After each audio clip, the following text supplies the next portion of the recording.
में हमारी चाहत है, मैं कपड़ा तो पहनूं पर ऐसा पहनूं, समझना, रोटी तो खाऊं पर ऐसी खाऊं, मकान तो हो पर ऐसा हो। समझ पा रहे हैं आप? अब इसके लिए हमारा कर्म कार्य करेगा।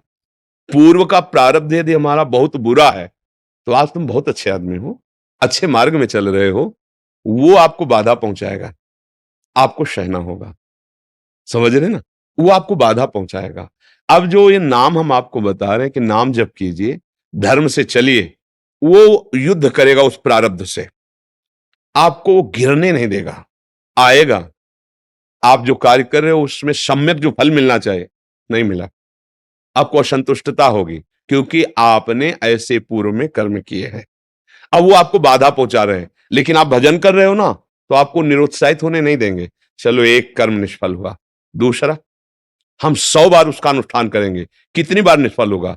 एक दिन तो सफल होगा ही नहीं, निकल जाओगे, निकल जाओगे, सफलता तुम्हारे चरण चूमेगी। प्रारब्ध कोई देवता नहीं है, हमारा किया हुआ पूर्व कर्म है। हम नया कर्म इतना बलवान करें उसको रौंद देता, विवेक खत्म हो जाता है। विवेकवान बनो, जैसी भी परिस्थिति हो उसमें राजी होना सीखो, वो आपके ही कर्म का परिणाम है। और ऐसे नवीन कर्म करो कि विध्वंस कर दो उस प्रारब्ध कर्म को जो तुम्हें झुकाना चाहता है, मिटाना चाहता है। हमारी प्रार्थना को अगर आप समझोगे तो आगे बढ़ोगे। अपना ही कर्म कोऊ न काहू के सुख दुख कर दाता, निज कृत कर्म भोग सुन भ्राता। बोले संतों के पास क्यों जाया जाता है? यही समझने के लिए। अब हम क्या करें जिससे हमारा कर्म हमको परेशान न कर पाए? वो है ज्ञान, वो है भक्ति, वो है भगवान का आश्रय। जब घर में भोज आते हो, भिक्षा भी नहीं मिली, तो पत्नी पूछती कि बच्चों को कैसे जिलाएं? तो तुलसी दल उतारते, ठाकुर को भोग लगाते, आधा आधा तुलसी दल। उनका एक मित्र था जो धनी के यहाँ वो पुरोहित कर्म करता था, डोली में बैठ के निकलता, पालकी में। वो कहता है, सुदामा जी हमारे यहाँ जो सेठ है ना, उनके यहाँ चलो, थोड़ी देर श्लोक बोलना। सब व्यवस्था उनका, हमने तो अपना सेठ श्री कृष्ण को वरण किया है, अब वो भूखे रखे चाहे मारे, अब हम दूसरे की गुलामी नहीं कर सकते। हमने तो भगवान को अपना माना है। हिले नहीं तो भगवान का हृदय हिल गया। एक दिन प्रसाद पा रहे थे इसे, एकदम ऐसे हो गए। रुक्मिणी जी मन की बात, तो उनका प्रभु ऐसी स्थिति आपकी तभी होती जब कोई आपका भक्त भूखा होता है।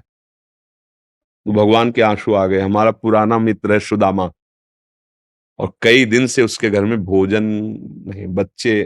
बोले प्रभु आप दुखी हो रहे हो, महालक्ष्मी स्वरूप हूं, आप आदेश करो, त्रिभुवन की राज्य लक्ष्मी उसके घर में। तो उनका बात तो यही कि उसके अंदर कामना नहीं है, और मेरे भक्त के अंदर यदि कामना नहीं होती तो माया मैं नहीं देता।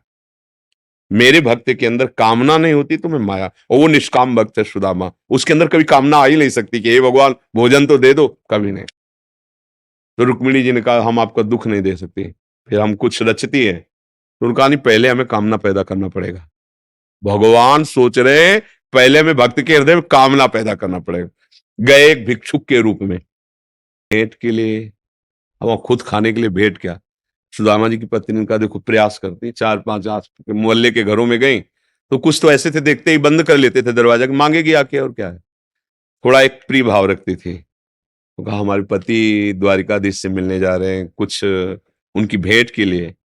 तो सूप होता है, सूप से जैसे पछोड़ा जाता है, अच्छे चावल पीछे हो जाते हैं, टूटे वाले आगे हो जाते हैं। वो टूटे हुए तंदुल जो वो दिए कि हाँ ले लो आप। वो तंदुल लिए 3 मुट्ठी।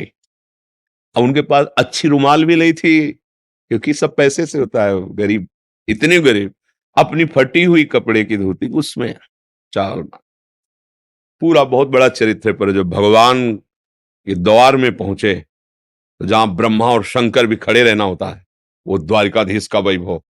द्वार पर दरिद्र ब्राह्मण, फटी सी, इतनी बीमारी है, ऐसा शरीर है, आंखों में भगवत तेज समाया हुआ है भगवान। तो उनका भैया एक बार तुम अपने स्वामी से कह दो जाके कि सुदामा नाम का कोई आपका मित्र आया है, बस ऐसा। पार्षदों ने बड़े दयालु हैं, पार्षदों का आप यहीं तब तक खड़े रहिए जब तक हम ना आए। और भी पार्षद थे, एक दौड़ते हुए गया, जय जयकार हो प्रभु, कोई एक दरिद्र ब्राह्मण वेश में है और वो सुदामा। सुदामा कूद पड़े भगवान। ब्रह्मा शंकर को भी इंतजार करना पड़ता था, लेकिन सुदामा नाम सुनते ही भाग पड़े भगवान, और ये सब आश्चर्यचकित बात रुक्मिणी जी, पार्षद सब देख रहे हैं कि ऐसे तो कभी भगवान नहीं भागे, कि भाई ब्रह्मा जी आए भगवान भाग पड़े या शंकर जी आए, सब आकर इंतजार करते हैं। और प्रभु जब प्रभु दौड़ के गए सुदामा जी को। सुदामा जी संकुचित हो रहे हैं कि मेरी हड्डियां ऐसे सुकोमल तन मेरे श्याम सुंदर के लग रही होंगी, वो सकुचते जा रहे कि इतना बड़ा वैभव स्वामी हमें ऐसे भगवान ऐसे अपने हाथ से चरण पखारे सुदामा जी के, थाल रखकर।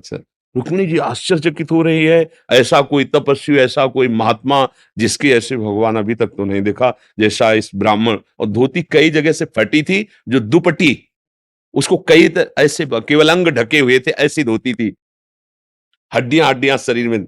रुक्मिणी जी के पलंग पे बैठाला भगवान ने, जिस पलंग को ब्रह्मा शंकर नमस्कार करते हैं, उस पलंग पे बैठाला, चरण धोए, चरणामृत लिया का हो भाग्य आप पधारे, भोजन पानी से चरण दाब रहे हैं भगवान। सुदामा जी सोचे वो दास पर कितनी प्रीति प्रभु करते हैं।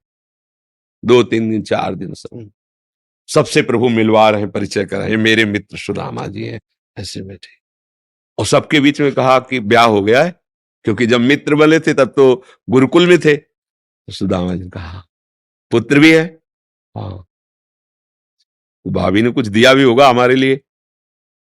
अब ये वैभव, अब वहां फटे कपड़े में तंदुल कैसे? बोले देखो पहले चूक की थी, गुरु माता ने चले दिए थे हमारे लिए, और फिर चूक कर रहे हो, कुछ दिया है? अब भगवान ने ऐसे हाथ पकड़ा, उनका उठाया, इतने स्वादिष्ट कीमती वस्तु तुम छुपाए रखे हो। खोला, उस फटे पुराने कपड़े में लपटे हुए तंदुल, रोमांच हो रहा है भगवान को।